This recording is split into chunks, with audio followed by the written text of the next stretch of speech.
তোমরা তো বাংলা বুঝো না, তো কেমন হইব? তো বাঙালি বাংলা বাংলা আর মার ছেলে পোলা, তোমরা বাংলা জানো না, ইংরেজি গেল সারাদিন, থেকে কেমনে হবে? কিন্তু সব বাংলা বলবে আস্তে আস্তে। দেওয়াল সাপ, যেটা তোমরা স্ক্রিন প্রিন্ট দেওয়াল সাপ, প্রচারপত্র, তোমরা ওই যে পোস্টার হ্যান্ডবিল বলো না, এটা প্রচারপত্র, ছোট প্রচার বড় প্রচারপত্র।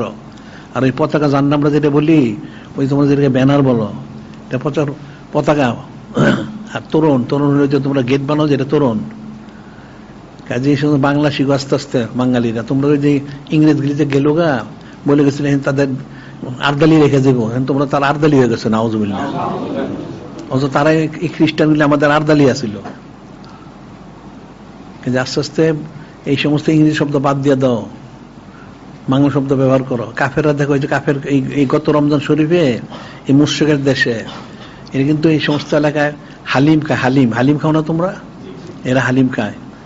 এক কাফেরে বললো এই মুশরিকের দেশে কলকাতায় যে হালিম বিক্রি হচ্ছে, সবে কিছু একটা কাফের করে হালিম, তো মুসলমানের শব্দ, এটা বদলাই দে। কি বদলাইতে হবে? তাহলে হালিম দালিম কো। মানে কত বড় দুষ্ট হলো, চিন্তা করো। ওটা নাম বদলে দালিম বানাই দিল। খালি মুসলমানদের শব্দ। আর তাহলে তোমরা কাফের শব্দ বলো কেমনে? তোমাদের লজ্জা শরম করে না? যে কোনো না জানো, ঠিক আছে, জানার চেষ্টা করো, আর যেটা জানো সেটা বলো, হয়ে গেল।